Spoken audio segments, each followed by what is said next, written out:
Okay, in this video I'm going to show you exactly how to print separations without a rip directly from Adobe Photoshop. Any version, doesn't really matter.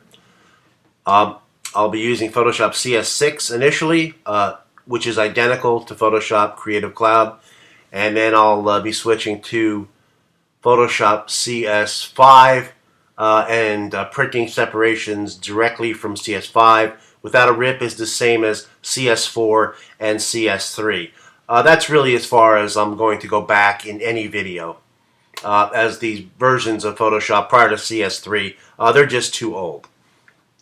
Now, here we have a standard separation in Photoshop, and this has not been converted to halftones. So without a rip, this will not print. Simple as that. It's not going to work. What you'll need to do with a separation such as this is to convert it to halftones. Now there's many ways to do it, and one way to do it is to use QuikSeps to convert the image. Now in QuikSeps we have a set of actions that run external scripts that will convert your separation into halftones anywhere from 25 to 60 line. Normally 45, 50, and 55 line is the most popular settings. Now I've already converted this file to halftones using QuikSeps, and I'll open that up, and you'll see that it looks grainy on the screen. Now this is absolutely normal. This is not how your design is going to print on the shirt. If you want to get a better idea on how it's going to actually print, zoom out a few times, and there you have it right there. Normally a zoom level of 12.5% after converting to a rip will give you an idea on how it's going to print on the t-shirt. Now, once you have the file converted to halftones, printing to your printer without a rip directly from Photoshop is very easy.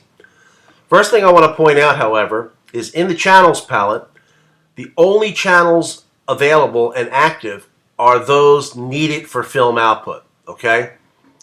If your channels palette also contained the composite RGB image or a composite CMYK image, it's not going to work. You're not going to be able to output the files directly to your printer without a rip.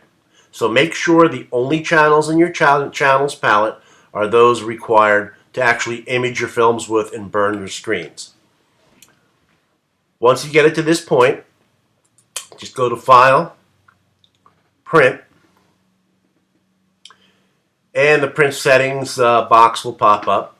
And I have an Epson 1400 here loaded, no rip, okay?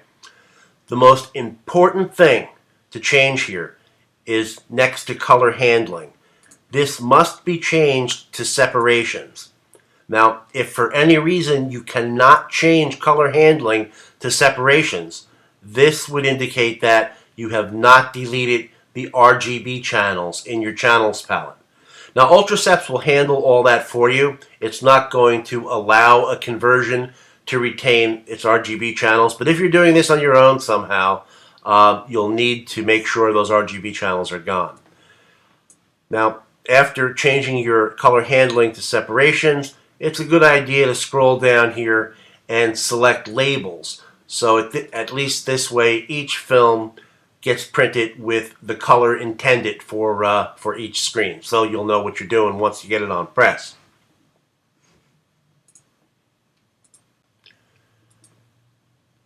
Okay, and aside from that, obviously make sure that all your print settings are set correctly. Your page size, your layout, so on and so forth. That's all self-explanatory. And once you get it to this level here, all you'll need to do is to click your print button, and the separations will print perfectly to your inkjet printer.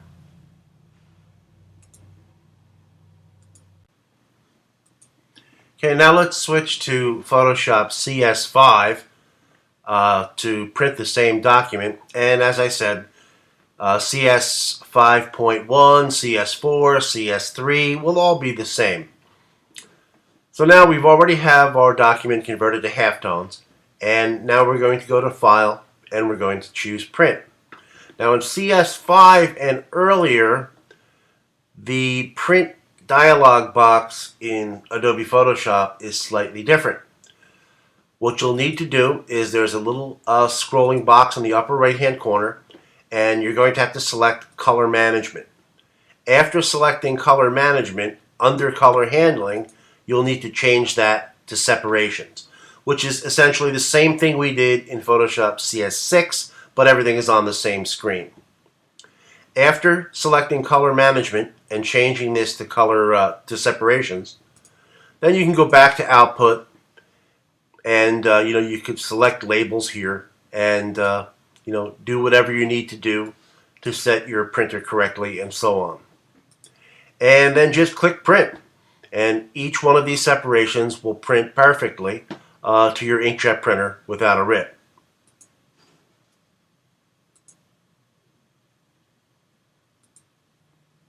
Now, after converting your separation to halftones within Adobe Photoshop, it's a good idea to add registration marks to the file. Okay, and it's also a good idea to always add them after converting the separation to a halftone, because you don't want halftones in your registration marks. You want those register marks, as clean as possible. So this file currently does not have register marks, so we can go to the Actions palette in Photoshop, which is part of QuikSeps, and let's say we want to add register marks that are 3/4 of an inch wide to this file. All we need to do is to click Register Marks 0.75 Run, and just click Continue a few times, and it'll maybe take about 10 seconds, and register marks will be added to your file. And now if you zoom in, you'll see that the register marks are very, very clean and crisp as compared to the halftones in your piece of artwork. That's because no halftone has been applied to these register marks. So just remember that. If you're going to convert an image to halftones within Photoshop using QuikSeps or any method, even if you do it on your own, always add register marks after the fact.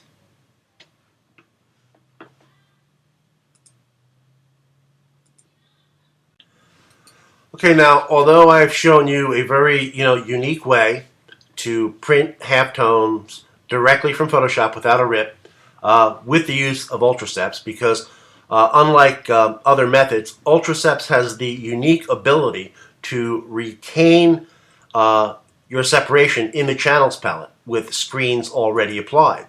As I'll point out to you again here, if we zoom in, there's actually halftone dots applied to this image. Now, sometimes, for one reason or another, I'll get an email from a user. Maybe they're a trial user to QuikSeps. Maybe they're using QuikSeps in another shop or whatever, and they tell me that, oh, this doesn't work. I can't print the separations to my printer without a rip, regardless of the instructions that I followed in the user guide.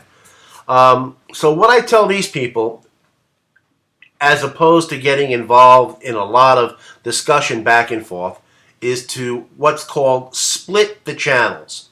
And I'll show you how to do that here. Now, although this separation will print absolutely correctly to your printer without a rip using the method previously discussed, there is another way to do it. And that way is to go to your channels palette here, choose the icon in the upper right hand corner, and then select Split Channels. Now, once you split your channels, what's going to happen is you're going to wind up with a different document for each file in your separation. So you see now there you'll have your black, you'll have your red, you'll have your green, and so on and so forth. So if we go to Window, you'll see you have 6 different documents open here, okay? So at this point, all you would need to do is to select each document one at a time. Go to File, go to Print, and then just click the Print button. And each file will print correctly to your inkjet printer without a rip. And here again, one important thing that you may want to do is select labels. So at least each individual document will print with the ink color that's intended on press.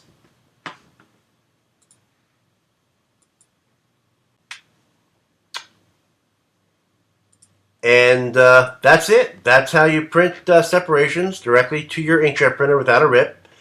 And it really doesn't matter what type of separation is. If it's a index separation, well, index separations don't use halftones. So you would just run your index separation and then make sure there's no RGB file above your color channels in your channels palette, and then just click print.